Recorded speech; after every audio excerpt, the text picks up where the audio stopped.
Cuando el futuro veas incierto y el temor debilite tu confianza, recuerda que Dios está presente, que nada escapa a su mirada. El universo entero está en sus manos. Continuando con nuestras reflexiones sobre el tema de misión, la misión y el evangelio, la alegría, esas tres temáticas que hemos tomado como parte de este curso, queremos plantear una reflexión del misionero. El misionero, que como hemos visto es una persona que se caracteriza por la alegría. La presencia de Jesús en la vida de la persona le trae alegría, y esa es una característica fundamental del misionero. El misionero es una persona caracterizada por la alegría. Pero no solamente eso, sino que el misionero también se caracteriza por la misericordia. Y la misericordia es una temática muy amplia. Acabamos de concluir hace un par de años atrás un año dedicado enteramente al tema de la misericordia. En ese año se nos pidió leyéramos el Evangelio según Lucas, que es de los evangelios sinópticos el evangelio dedicado a la misericordia. De hecho, Lucas es llamado el evangelio de la misericordia, o mejor, el evangelista de la misericordia. Nosotros sabemos que Lucas no conoció directamente a Jesús. De los evangelios sinópticos, solamente Mateo, según la tradición, era uno de los discípulos de Jesús, pero Marcos y Lucas no conocieron personalmente a Jesús. No tuvieron la experiencia de haber vivido con Él, no tuvieron la experiencia de haberle escuchado, no tuvieron la experiencia de ver sus milagros. Lo que reciben, tanto Marcos como Lucas, lo reciben por intermediación de algunos de los discípulos, de los apóstoles. En el caso de Marco construye su evangelio escuchando la predicación de Pedro. Lucas, por su parte, construye su evangelio, aparte del material que tenía, que había recopilado sin duda alguna durante su predicación, pero fundamentalmente lo que le marca a Lucas es la predicación de Pablo. El evangelio de Lucas está matizado por la teología paulina. Y en este texto que nosotros vamos a compartir en este momento, vamos a encontrar cómo allí se encuentran ciertas pinceladas que tienen que ver con Pablo, justamente porque Lucas escucha la predicación de Pablo y es en base a esa predicación que Lucas construye su evangelio. El texto bíblico que queremos compartir con ustedes es un texto muy conocido por nosotros. Es la parábola del buen samaritano.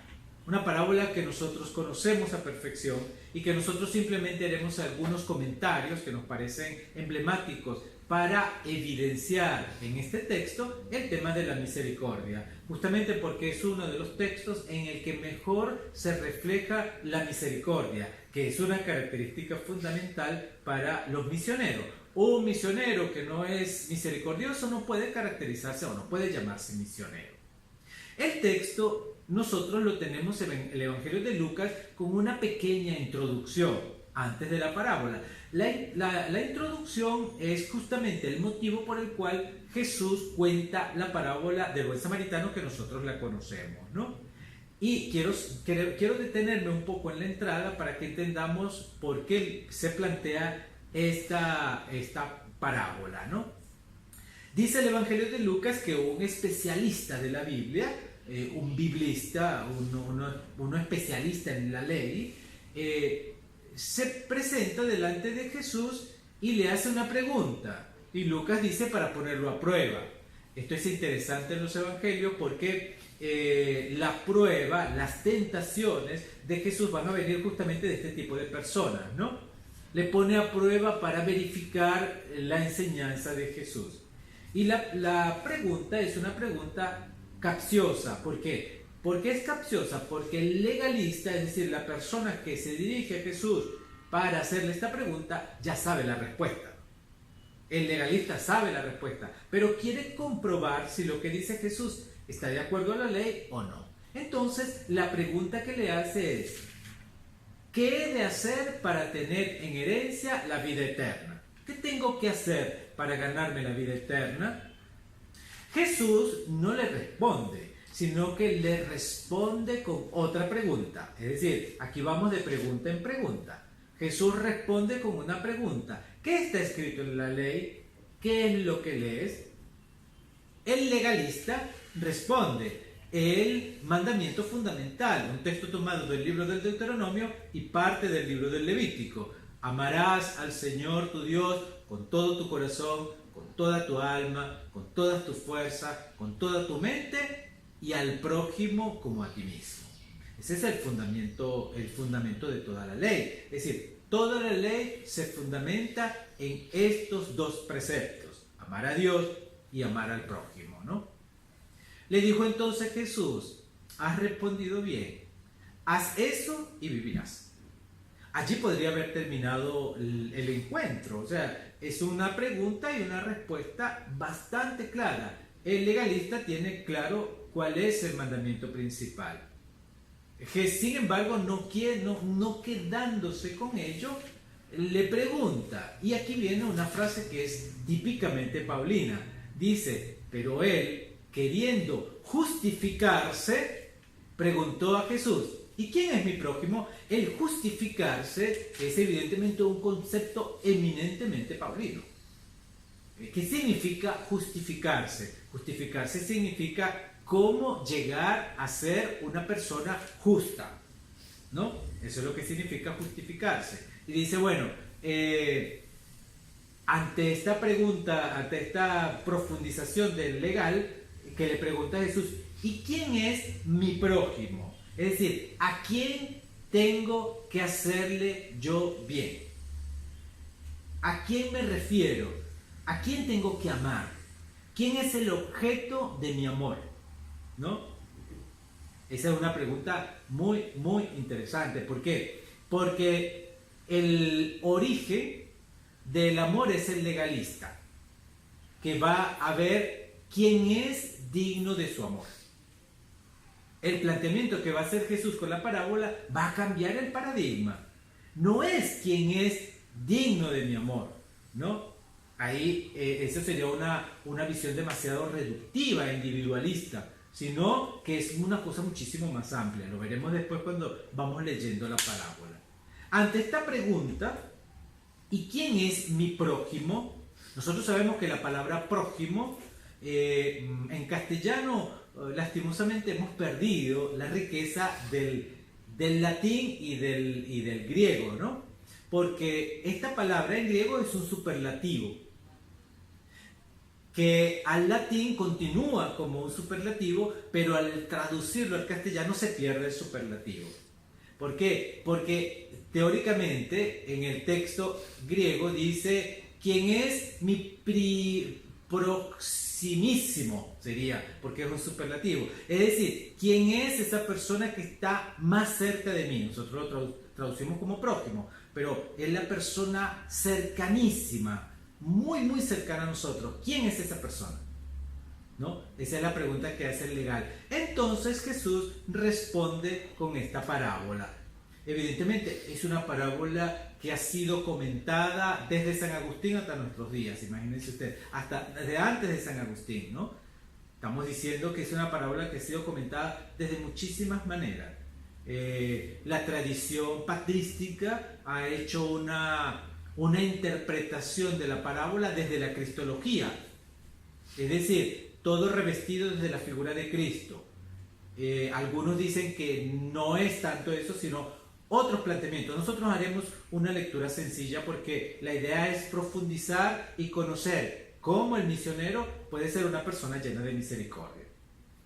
Dice el texto, o Jesús hablando de la misericordia, dice que bajaba un hombre de Jerusalén a Jericó. Fíjense ustedes, interesantísimo, el texto comienza presentando a un hombre anónimo. ¿Y qué significa el anonimato en los evangelios? ¿Por qué en los evangelios tenemos tantas personajes anónimas? Justamente porque el anonimato en los evangelios es lo que nosotros llamamos una imagen corporativa. ¿Qué significa una imagen corporativa? Es decir, es una imagen que se utiliza en los evangelios para hablar de muchas personas. Significa que un hombre es el representante de un grupo de personas, por eso no tiene nombre. Por eso es un personaje anónimo. Y en esta parábola todos los personajes son anónimos. Significa que todos los personajes son representativos. Este hombre que baja de Jerusalén a Jericó es una imagen corporativa, es decir, está representando a un grupo de personas, ¿no? Y baja de Jerusalén a Jericó, significa que si está bajando es porque Jerusalén está en lo alto y Jericó está en lo bajo, ¿no? Está bajando. Y mientras baja, está pasando por un camino infestado de ladrones y asaltantes, personas que se dedicaban al robo de las caravanas que iban, bien sea que venían del norte hacia el sur o que iban del sur hacia el norte. Y cae en manos, y fíjense ustedes como dice el texto, de unos bandidos. Estos bandidos no tienen nombre, son personajes anónimos. Eso significa que son una imagen corporativa, es decir, son representantes de un grupo. Bandidos que después de despojarlo y de darle una paliza, se fueron dejándolo medio muerto. El hombre queda muerto allí después de esta paliza. Casualmente bajaba por aquel camino un sacerdote. Volvemos otra vez a esta imagen de anonimato. Evidentemente, cuando hablamos de sacerdote, no podemos tener la idea del sacerdote ministerial, es decir, el sacerdote que celebra la misa en nuestra parroquia, porque no se refiere a ese sacerdocio, se refiere al sacerdocio hebreo, fundamentalmente al sacerdocio levítico, que justamente la mayoría de estos personajes que se dedicaban al sacerdote es una persona que se dedica al culto. Es el responsable de ofrecer el sacrificio en el templo. Es el responsable de hacer la ofrenda a Dios. Es decir, un hombre de Dios, ¿no? Un hombre ligado a la religión, un hombre ligado a lo sagrado. Y todos los sacerdotes vivían justamente en Jericó. Jericó era la ciudad de los sacerdotes. Allí vivían todos los sacerdotes, ¿no? Este sacerdote pasa por allí, dice el texto, al verlo dio un rodeo. ¿Por qué el sacerdote da un rodeo? ¿Por qué no se puede acercar a este personaje que está herido? Evidentemente, siendo un sacerdote es muy cumplidor de las normas, y las normas decían que, por ejemplo, un sacerdote, una persona que se encontraba con uno herido, si lo curaba o si lo intentaba ayudar, automáticamente la persona que estaba herida le transmitía la contaminación ritual. ¿Eso qué significaba? Que el sacerdote no podía ir al templo a ofrecer el sacrificio. ¿Por qué? Porque hubo derramamiento de sangre. Cuando hay derramamiento de sangre hay impureza. Si hay impureza no te puedes acercar a Dios. Ese es el razonamiento lógico. Y eso es lo que tiene el sacerdote en su mente. Por eso no se acerca. Nosotros podríamos pensar que el sacerdote es un egoísta, ¿no? O podríamos pensar que es uno que no tiene compasión. Justamente lo que está presentando es esto, ¿no? Cuando las leyes religiosas nos impiden actuar con misericordia, estamos yendo por el camino equivocado. Damos un rodeo a la persona que está herida para no contaminarnos.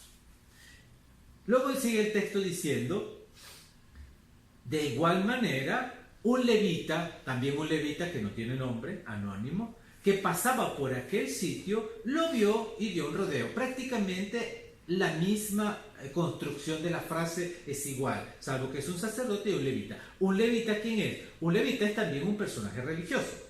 Un levita es el que se encarga de el mantenimiento del templo. Se encargaban de abrir las puertas, cerrar las puertas, eran los responsables del aseo, eran los que ayudaban al sacerdote en el momento de ofrecer el sacrificio, así que es un ayudante del sacerdote.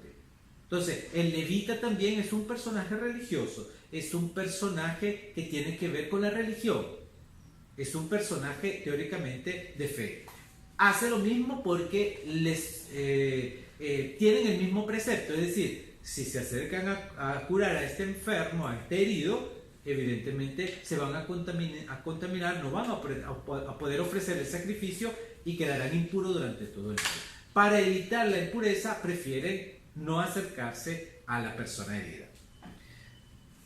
Ahora viene el tercer personaje y dice el texto, pero un samaritano, y volvemos otra vez al anonimato, un samaritano que iba de camino llegó junto a él. Fíjense ustedes que la presencia del samaritano para un judío piadoso es un golpe en el estómago. ¿Por qué? Porque los judíos y los samaritanos, por cuestiones históricas, no se pueden ver. Tienen siempre una rivalidad entre ellos, ¿no? Entonces, presentar a este personaje que es un samaritano, que es un mestizo, es decir, que no es de sangre pura como el sacerdote y el levita, es un golpe bajo para cualquier judío. Porque está poniendo como paradigma, como ejemplo, a alguien que para la cultura judía, de la cultura pura de Jerusalén, es considerado un impuro. ¿Cómo es posible que un impuro tenga misericordia? Eso es lo que presenta Jesús, ¿no? Entonces dice, un samaritano que iba de camino. A Lucas le gusta mucho esto del camino. Es el evangelio donde justamente este texto está colocado al inicio de cuando Jesús decide conscientemente ir a Jerusalén y comienza un camino que lo va a llevar a Jerusalén. Jerusalén es decir, la muerte. Cuando en Lucas se habla de Jerusalén, se habla de la muerte, ¿no? Jesús está en camino. Y esto es importante porque a los primeros cristianos, después de la muerte de Jesús, los llamaban justamente las personas del camino. Era como el título que tenían, ¿no? Eran los del camino. Y esto es importante. Este samaritano está en camino. Es decir, es un personaje que está siempre en movimiento. Llegó junto a él y al verlo, y aquí es donde Lucas nos da esta perla preciosa para los misioneros, dice, al verlo tuvo compasión. ¿Qué significa tener compasión? Lastimosamente en castellano nosotros tenemos el término compasión igual a lástima. No es así en la Biblia. Las traducciones quizás no ayudan mucho, pero en la Biblia no se utiliza la compasión con el sentido de lástima. Al contrario, la compasión es el amor. Dicho como una palabra que podamos entender. La compasión es el amor, pero va mucho más allá de eso, ¿no? Compasión, compadecerse o tener compasión, es un verbo en griego que tiene que ver con las entrañas maternas. Rejamim se dice en hebreo. Rejamim, que en griego suena un poco más complicado, que es splagnisomai. Es decir, es un verbo que tiene que ver con las entrañas humanas. La misericordia es eso que nace en el vientre materno, que es la fuente del amor, ¿no?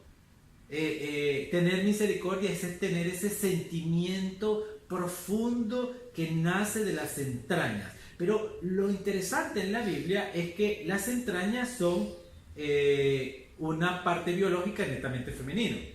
Es decir, un hombre no tiene entrañas. Las entrañas solamente las tienen las mujeres porque las entrañas es el útero donde se crean los bebés. Y de ahí nace esa fuerza, que es la fuerza de la misericordia. ¿Cómo aplicar esto a un hombre? Bueno, al hombre también se aplica porque la entraña no es solamente el lugar donde se crían los bebés, sino que es el lugar donde nace el amor. Entonces esto se puede aplicar perfectamente para cualquier persona. Las entrañas es el lugar de donde nace el amor, donde emerge el amor. Entonces, este personaje, que es un híbrido, es un personaje que tiene la sangre mezclada, es uno que tiene compasión. Es el mismo verbo que se utiliza, por ejemplo, cuando Jesús se encuentra con la mujer samaritana. Cuando se encuentra con la viuda de Naín, que se le acaba de morir el hijo. Jesús la ve sufriendo y dice el texto bíblico que a Jesús se le movieron las entrañas. Es decir, nace desde las entrañas de Jesús el deseo de ayudarlo. Es el mismo verbo que encontramos aquí. Dice el texto, y fíjense ustedes cómo el texto nos da los detalles significativos. Este samaritano se acercó, vendó sus heridas, echó en ellas aceite y vino, lo montó luego sobre su propia cabalgadura y lo llevó a una posada y cuidó de él.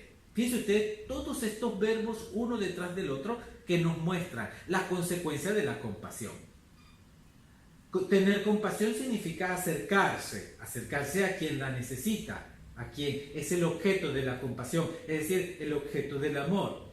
Significa vendar sus heridas, significa echarle aceite y vino. El aceite y vino surgen el aceite como una forma de calmar el dolor y el vino como un analgésico o inclusive para desinfectar. es decir, para que no haya dolor y para que no haya infecciones. Lo monta sobre su propia cabalgadura y lo lleva a la posada. Este es un personaje con muchísima sensibilidad ante la misericordia, ante el dolor de las otras personas. Al día siguiente sacó 2 denarios. Nosotros no sabemos lo que significa 2 denarios. O sea, un denario es el pago de una jornada de trabajo. Usted comienza a trabajar a las 8 de la mañana y termina a las 8 de la noche, y al terminar del día a usted le dan un denario. Imagínense ustedes, esta persona dejó 2 días de su trabajo empeñado en esta persona que no conoce, que no es nada suyo. Les dejó 2 días de su trabajo allí para que lo atendieran, ¿no? Dice el texto, sacó 2 denarios y se los dio al posadero diciendo: cuida de él, y si gasta algo más, te lo pagaré cuando vuelva. Ahí termina la parábola, pero termina con más preguntas. Las preguntas aquí van y vienen, ¿no? ¿Quién de estos 3, pregunta Jesús, te parece que fue el prójimo del que cayó en manos de los bandidos? Fíjense ustedes cómo es distinta la pregunta del prójimo. Al inicio decía: ¿y quién es mi próximo? ¿Quién es la persona más cercana a mí? O sea, esa es a la que es el objeto de mi amor. Es la pregunta del legalista. Y Jesús le devuelve la pregunta y le pregunta: ¿cuál de estos 3 crees tú que actuó con misericordia? Él respondió. Fíjense ustedes que ni siquiera dice el samaritano. Es tanto el desprecio que sentían por estas personas que ni siquiera son capaces de decirlo. Dice simplemente el que practicó la misericordia con él. Es decir, que la misericordia no tiene que ver con nuestras preferencias, sino con las necesidades de los otros. O sea, yo no voy a amar a la persona que está muy cerca de mí solo porque está cerca de mí. No, voy a amar, el objeto de la misericordia será justamente la persona que lo necesita. Termina el texto diciendo: le dijo entonces Jesús: vete y haz tú lo mismo. Es interesante este hacer. ¿Por qué? Porque el texto, la parábola habla de una acción. Tienes que hacer algo, ¿no? Nosotros, si seguimos leyendo el Evangelio de Lucas, nos daremos cuenta que enseguida después de esta parábola del buen samaritano, vamos a encontrar el texto de Marta y María. Jesús que se encuentra en Marta y María que se queda con la mejor parte porque escucha la voz del Señor. Tenemos 2 verbos fundamentales, que es hacer y escuchar, ¿no? Parece que el escuchar es el verbo fundamental. ¿Por qué? Escuchando hacemos. Es decir, escuchando a Jesús, al Maestro, podemos actuar como el samaritano. Esa es la característica fundamental del misionero. El misionero se caracteriza por tener entrañas de misericordia, pero no solamente con aquellos que están muy cerca de mí, con mi familia, no solamente con ellos, sino con aquellos que tienen necesidad de nosotros, de nuestra misericordia. Es por eso que pidamos al Señor que nos conceda entrañas de misericordia para que podamos amar a todas las personas que lo necesitan.